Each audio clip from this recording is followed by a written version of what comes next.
Salut, salut. Alors aujourd'hui, bah non, c'est pas la vidéo où je vais démarrer la thermique. Voilà, tout simplement parce que j'ai eu un problème sur le banc de démarrage, un problème de soudure, donc qui va être réglé rapidement. Donc ça sera pour la prochaine vidéo. Non, là aujourd'hui, je voulais vous montrer un peu plus concrètement la différence qu'il peut y avoir entre un modèle loisir et un modèle compétition. Étant donné que j'ai les deux, je vais pouvoir vous montrer un peu plus en détail et vous expliquer un peu mieux vraiment les différences et qu'est-ce qui fait qu'il y ait un tel écart de prix, quoi. Alors est-ce que l'écart de prix est justifié? Ça après, ça à chacun de voir, hein. Mais il y a quand même d'énormes différences, quoi. Donc il y a des choses où on le verra vraiment à la caméra, quoi. D'autres où c'est plus au ressenti, puisque c'est la matière en elle-même, quoi, qui est différente. Donc ça, bien entendu, je ne peux pas le transmettre dans une vidéo. Mais je vais vous expliquer au mieux voilà, toutes ces différences qu'il peut y avoir. Donc les deux modèles que j'ai sont des tout-terrain à l'échelle 1/8. La loisir est en électrique et la compétition en thermique. Mais bon, ça n'a pas d'importance, hein, puisque pour tout ce qui est de la mécanique, c'est-à-dire le châssis, tout ce qui est train avant, train arrière, c'est pareil, que ce soit une électrique ou une thermique, c'est exactement la même chose, hein. Il n'y a que la motorisation qui change, quoi. Pour le reste, c'est pareil, quoi. Donc voilà, allez, je vous explique ça de suite. Alors, voilà les deux modèles en question. Donc ici, on a mon Pirate 86E brushless électrique, modèle loisir. Et ici, à la droite, on a le Losi 88X Elite en thermique, châssis de compétition. Donc comme j'avais expliqué, celle-ci neuve, tout compris, prête à rouler, on est à moins de 400 €. Celle-ci neuve, sans rien dessus, sans moteur, sans pot, sans servo, sans rien, on est déjà à 700 €. Donc la différence de prix est énorme. Donc je vais vous montrer un peu pourquoi il y a une telle différence de prix, quoi. Allez, on voit ça un peu de plus près. Alors, on commence par la version loisir. Donc la version loisir, on est sur un alliage, vous voyez les supports d'amortisseurs, on est sur un alliage vraiment, on va dire basique, hein. C'est pas un alliage traité dur ni quoi que ce soit. Donc déjà ça c'est une grosse différence. On est sur des amortisseurs donc type loisir, on a quand même un bouchon en alu, mais le reste, tout le corps est en métal. On est sur du plastique, vous voyez les triangles, tout ce qui est plastique. On est sur une qualité beaucoup moins solide, enfin pas du tout la même qualité que sur le modèle de compétition. On a par exemple ici, je ne sais pas si on verra dans le fond là, la fusée. Voilà. Les fusées sont en plastique. Vous voyez. Et la différence avec le modèle de compétition, là, on est sur, vous voyez, il y a vraiment une grosse différence. Là, on est sur de l'aluminium traité dur, donc rien à voir, fraisé. On est sur des amortisseurs gros volume, tout aluminium traité, avec bouchon et munitions. Et on a, hop, vous voyez, les fusées sont en alu, pareil en alu traité. Donc déjà, ça n'a rien à voir. Là, comme je l'avais dit, on a des cales, toutes les cales sont en alu traité. Alors que sur la version loisir, on ne le verra pas, mais les cales sont juste derrière, ici, là, tout est en plastique. Donc déjà, on voit déjà la différence. Alors, pour ce qui est du châssis, c'est-à-dire toute la plaque qui repose, où on repose tout, là, on peut voir, alors là, on voit un peu mal parce qu'évidemment, elle est équipée, hein. Donc là, c'est le châssis, donc on voit que c'est un alu basique, hein. Voilà, toute cette partie-là, là, tout le châssis est un alu basique. Et là, sur le modèle de compétition, on voit tout de suite que toute la partie alu, là, vous voyez, toute la partie alu est bien supérieure. C'est un alu plus épais, traité, fraisé. Fraisé, vous voyez, ça a été fraisé à certains endroits. Donc pareil, rien à voir. En termes de transmission, c'est la même chose. Donc là, je ne sais pas si on arrivera à voir. Mais pour tout ce qui est par exemple des cardans, Hop, je vais essayer. Voilà, la transmission. Les cardans ici. Par exemple, cardan arrière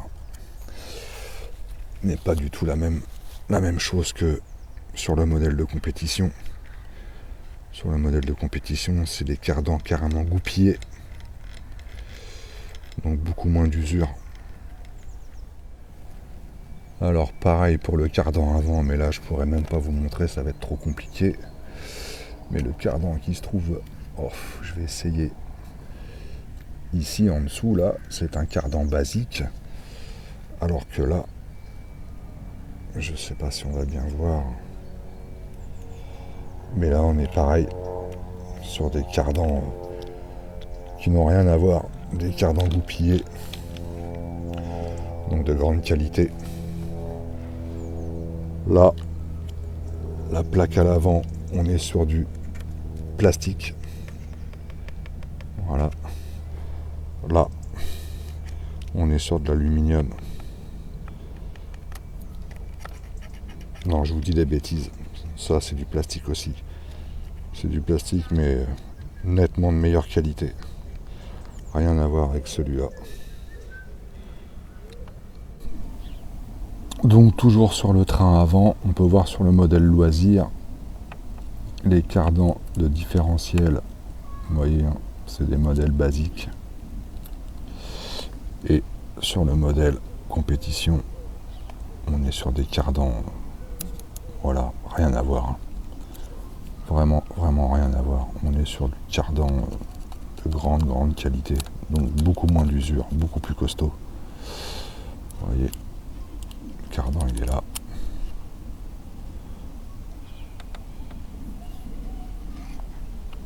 Voilà, pas de comparaison.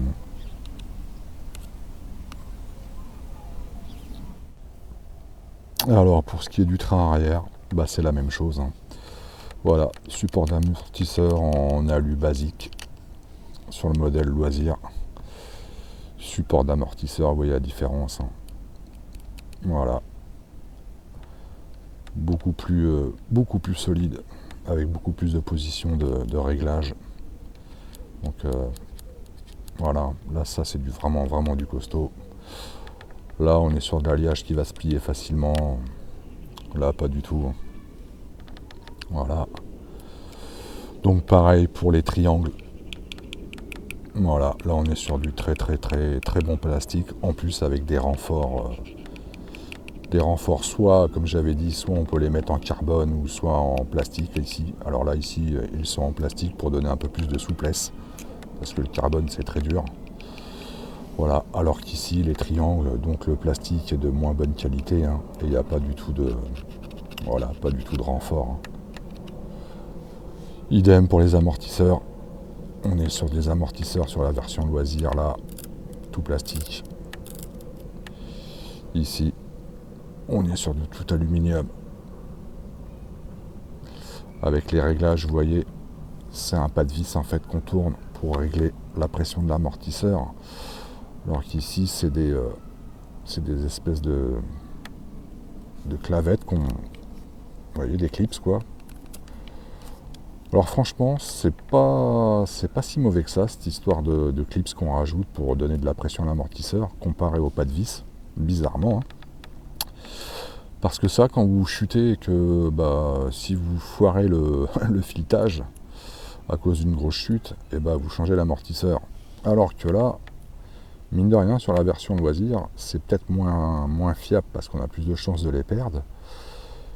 Mais au moins, on n'a aucune raison et aucune chance de foirer le pas de vis. Donc, c'est pas si mauvais que ça, ce système. Donc, toujours pareil, bouchon en aluminium, mais tout le reste en plastoc. Alors, le problème, c'est que voilà, hein, c'est le bouchon est en aluminium, mais comme j'avais expliqué, le pas de vis de l'amortisseur est en plastique. Donc, bon, pas top, quoi. Hein. Là, tout aluminium. Alors, pareil pour les cales à l'arrière, vous voyez, plastique. Voilà, sur la version compétition, tout aluminium. Donc rien à voir. Système de barre anti-roulis Vous voyez le système beaucoup plus élaboré. Tout ça là, tout ce système de barre anti-roulis, beaucoup plus élaboré que le système de la version loisir. Pareil pour l'avant. Je ne vais pas vous montrer l'avant, mais c'est pareil. Alors maintenant, que ce soit le train avant ou le train arrière, là je vais vous montrer version loisir. Les biellettes sont en alliage basique. Voilà. Pareil pour l'avant. C'est de l'alliage basique. Si on prend le modèle compétition, alors évidemment c'est ce que je vous dis, ça se voit pas toujours à l'œil, mais bon voilà. Faites-moi confiance. Ici les biellettes n'ont rien à voir. C'est de l'alu traité, c'est beaucoup plus costaud. Pareil pour l'arrière. On est sur des biellettes qui n'ont rien à voir. Donc vous voyez, comme je vous expliquais, les renforts de triangle, sur la version loisir, il n'y en a pas. Donc on est sur, comme je vous disais, du plastique basique sans renfort. Et là, sur le modèle compétition, je vous avais déjà montré, mais là, on est sur du carbone. Alors à l'avant, c'est du carbone et à l'arrière, du plastique. Mais bon, on peut mettre ce qu'on veut. Donc pour renforcer le triangle, éviter les casses. Alors pour tout ce qui est des cerveaux, tout ça, là c'est un brushless, donc il n'y a qu'un seul cerveau, mais par exemple les supports de cerveau, tout ça c'est plastique. Si c'était la version thermique, parce qu'ils la font aussi en version thermique, c'est pareil, platine cerveau, tout ça sont en plastique. Si vous prenez le modèle de compétition que j'ai là, vous voyez le support cerveau et ce qui englobe le différentiel, tout est en carbone. Donc le carbone, toujours pareil, beaucoup plus solide et plus léger. Vous voyez la différence, carbone, où il y a le cerveau. Et là c'est du basique de chez basique, avec juste un petit support plastique. Pareil pour les boîtiers de transmission, tout ça. Là c'est bon, voilà, c'est du basique. Là sur la version compétition, on est, vous voyez, sur des beaux coffrets quoi. Voilà, là ici on met la queue et là ici on met le récepteur.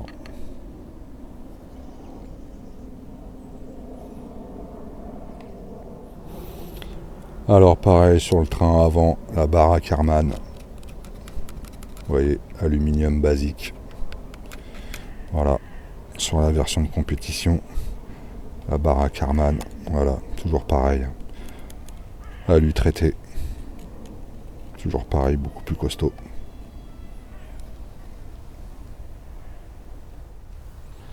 Alors c'est pareil, mais ce qui est très important aussi, donc les différentiels. Donc on voit que les cellules de différentiel, pareil, plastique moyen. Là sur la version compétition, le différentiel ici, on voit que c'est des plastiques beaucoup plus costauds. Différentiel plus accessible pour l'entretien. Et je pense qu'en termes de pignerie à l'intérieur, c'est pareil. À mon avis, j'ai pas démonté encore celui-ci, celui-là, je l'ai pas encore démonté.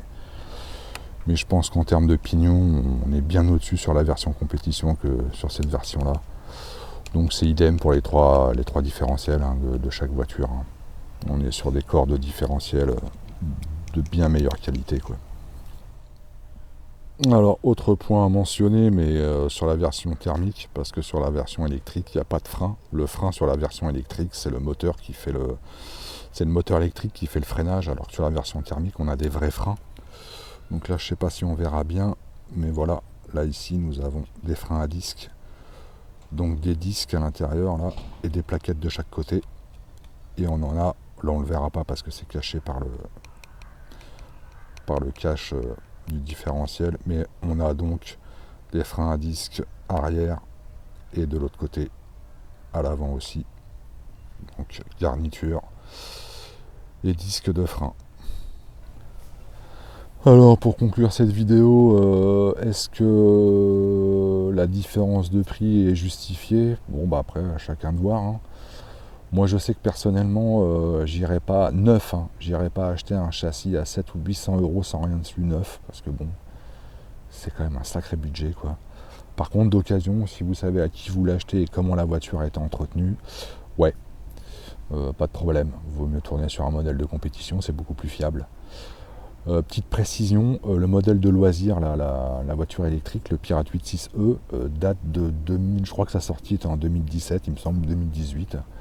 Il faut savoir qu'aujourd'hui on fait des modèles loisirs RTR, donc prêts à rouler, de bien meilleure qualité que ce qu'on faisait il y a 5 ou 6 ans en arrière. J'ai vu des modèles aujourd'hui, on est limite, on est proche des modèles de compétition. Je dis bien proche, on n'est pas sur un modèle de compétition, mais on s'en rapproche fortement, quoi. Par exemple, on a des amortisseurs en alu, on a des supports amortisseurs en alliage de bien meilleure qualité, donc bien au-dessus de celles que j'ai. Mais par contre, moi, celles que j'ai, on est sur un budget inférieur à 400 €. Les modèles de loisirs d'aujourd'hui, qui sont de très très bonne qualité, on s'approche des 600 €. Donc c'est pas non plus le même budget. Mais on est vraiment sur une bonne bagnole, quoi, sans rentrer dans des modèles de compétition. Alors il faut aussi savoir quelque chose, c'est que le thermique revient plus cher, revient beaucoup plus cher que l'électrique, parce qu'il y a des consommables qu'il n'y a pas sur l'électrique. Sur le thermique, en plus moi particulièrement sur le terrain où je tourne, qui est hyper poussiéreux, faut changer régulièrement les mousses de filtre à air, donc ça a un coût. Les pneus, franchement ça vaut une blinde les pneus, faut compter les 4, faut compter 40 € quoi.